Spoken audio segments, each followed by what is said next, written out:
A last-gasp penalty from Thomas Ramos ensured France national rugby union team retained their Six Nations crown after a pulsating 48-46 victory over England national rugby union team in Paris on Saturday.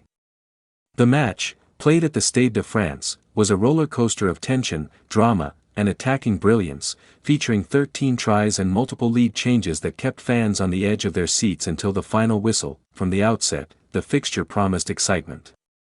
Few would have predicted how England, often written off this season, would push the defending champions to the absolute limit.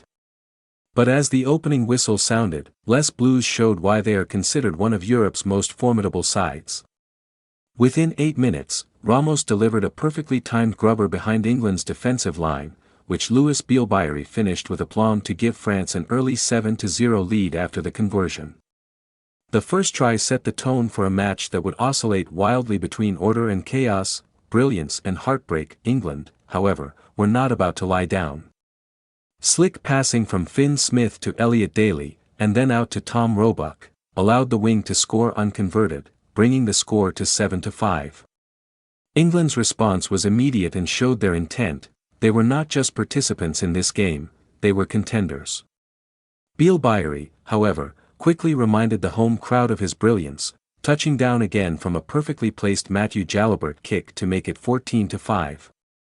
England's resilience showed again when Ben Spencer exploited a defensive lapse to feed Cadan Murley for a try, narrowing the deficit. Despite Ramos' consistency off the tee, Fin Smith struggled with his kicks, leaving England marginally behind.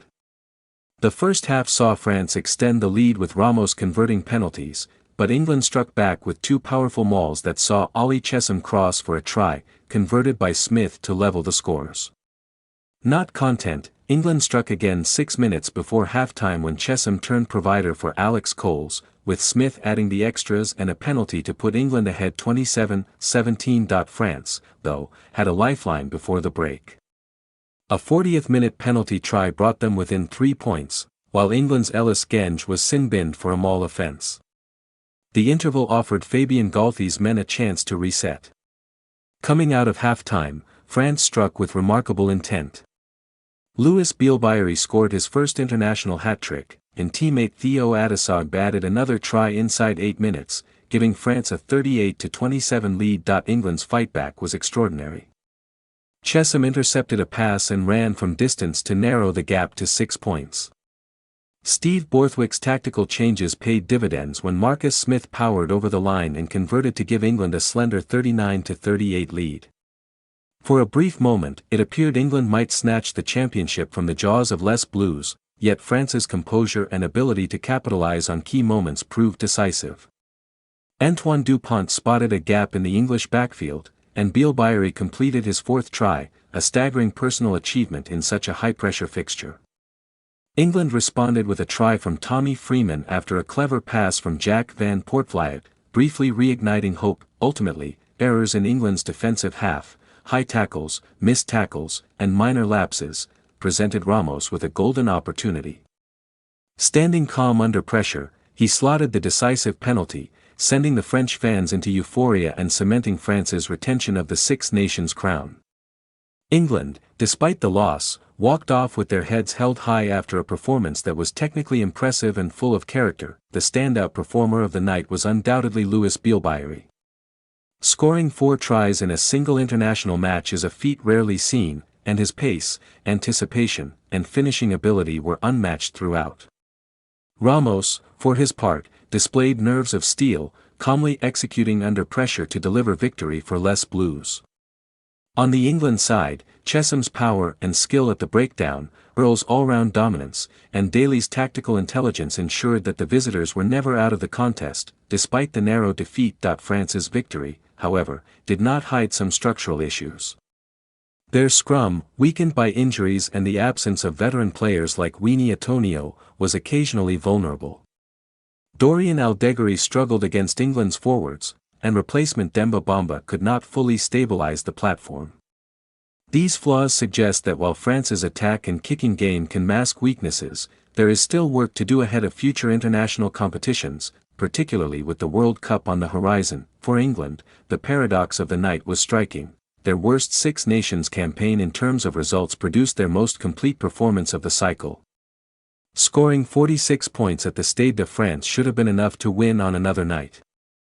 The team showcased cohesion, resilience, and attacking intelligence, demonstrating that progress under Borthwick is tangible, even if the results are cruelly narrow. The final scoreboard, 48-46, tells only part of the story. The match was rich in narrative, the opening sequence of tries, the momentum swings, tactical masterstrokes from both coaches, and individual brilliance all combined to create one of the most thrilling finishes in Six Nations history. From the early French grubber that set Bielle-Biarrey in motion to Ramos' match-winning penalty, the game had drama, skill, and spectacle in equal measure. France retains the Six Nations title, claiming European rugby supremacy yet again, while England leaves with a performance to build on, despite the cruel margins.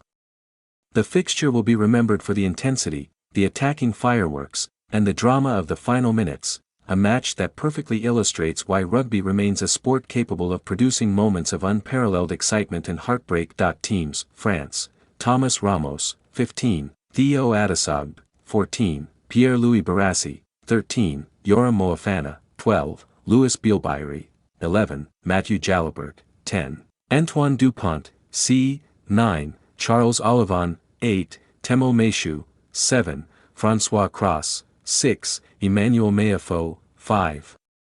Thibaut Flamant, 4, Dorian Aldeguerry, 3, Julien Marchand, 2, Jean-Baptiste Gros, 1, Replacements, Pito Malvica, 16, Rodrigue Neti, 17, Demba Bamba, 18, Hugo Oredo, 19, Mikael Gillard, 20, Joshua Brennan, 21, Baptiste Saran, 22, Emilian Gailton, 23, England, Elliot Daly, 15, Tom Roebuck, 14, Tommy Freeman, 13, Seb Atkinson, 12, Cadan Murley, 11, Fin Smith, 10, Ben Spencer, 9, Ben Earl, 8, Guy Pepper, 7, Ollie Chessum, 6, Alex Coles, 5, Maro Itoge, c.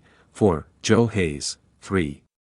Jamie George, 2, Ellis Genge, 1, Replacements, Luke Cowan-Dickey, 16, Bevan Rod, 17, Trevor Davison, 18, Chandler Cunningham South, 19, Sam Underhill, 20, Henry Pollock, 21, Jack Van Portvliet, 22, Marcus Smith, 23, Officials, Nika Amashukali, GRU, Assistants, Holly Davidson, SRU, Andrew Brace, IRFU, TMO, Brett Cronin, RA, F. Perot, Matteo Liparini, FIR.